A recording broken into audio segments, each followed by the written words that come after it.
Hi, good morning everyone. Welcome to my channel Subrahmanyam V3167. ఈరోజు video చేయడానికి కారణం ఏమంటే ఒక ట్విస్ట్ జరిగింది నా ఛానల్లో. AdSense problem. వేరే వాళ్ళు ఛానల్ ఇచ్చి దాంట్లో యాడ్సెన్స్ ప్రాబ్లం, ఫిక్స్డ్ ప్రాబ్లం అని ఉందంటే దాన్ని చెక్ చేద్దామని చెప్పి నేను ట్రై చేశాను. ఆ ప్రాబ్లం అయితే సాల్వ్ అయింది. యాడ్సెన్స్ ఫిక్స్డ్ ప్రాబ్లం అనేది రిమూవ్ చేసి దాన్ని మళ్ళీ రియాక్టివేట్ చేయడము అనేది జరిగింది. కాకపోతే నా యాడ్సెన్స్ అనేది నేను చెక్ చేసుకుంటే రీయాక్టివేట్ యువర్ యాడ్సెన్స్ అని చెప్పి ఒకటి పడింది. పెద్ద షాక్ అయిపోయా. ఫస్ట్లో పెద్ద షాక్ అయ్యాను. ఎందుకురా నాకు ఈ ప్రాబ్లం వచ్చింది అని చూసుకుంటే, నేను నా ఛానల్ మానిటైజేషన్ అయ్యి వెనక్కి పోవడం వల్ల మళ్ళా మానిటైజేషన్ అయ్యింది. దానివల్ల ఇప్పుడు యాడ్సెన్స్ అకౌంట్ అనేది రీయాక్టివేట్ చేసుకోవాలి. అందుకు అలా పడింది.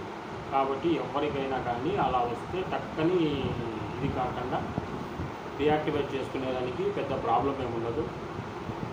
చిన్న సింపుల్ ప్రాసెస్ ఉంటుంది. ఆ ప్రాసెస్లో చేసుకోవాలి.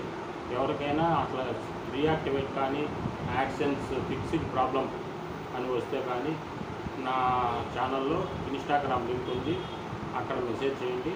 నేను ప్రాబ్లం అనేది సాల్వ్ చేసి ఇస్తాను.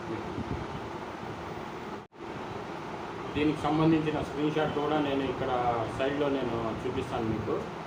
కాబట్టి మనము ప్రాబ్లమ్స్ అనేటివి సాల్వ్ చేసుకోవచ్చు. Channel fixed problem, AdSense fixed problem అని చెప్పి వచ్చింది. దాన్ని సాల్వ్ చేశాను. దాని స్క్రీన్ షాట్ అయితే ఇది. దాని స్క్రీన్ షాట్ ఇక్కడ పెడుతున్నా చూడండి. ఇలా వచ్చింది ఛానల్కి. దాన్ని నేను ప్రాబ్లం సాల్వ్ చేసి ఇచ్చాను. ఛానల్ ప్రాబ్లమ్ సాల్వ్ చేసి నుంచి యాడ్సెన్స్ ప్రాబ్లమ్ సాల్వ్ అయిన నుంచి your AdSense has been approved అని మెసేజ్ కూడా వచ్చింది. Your AdSense has been approved అని చెప్పి మెయిల్ వస్తుంది నాకు. ఆ మెయిల్ కూడా వచ్చింది. దానికి సంబంధించిన స్క్రీన్ షాట్ ఇది.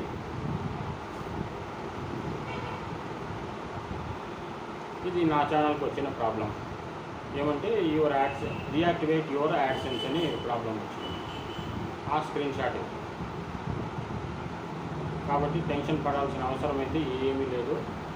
సింపుల్ ప్రాసెస్లో మనము సాల్వ్ చేసుకోవచ్చు.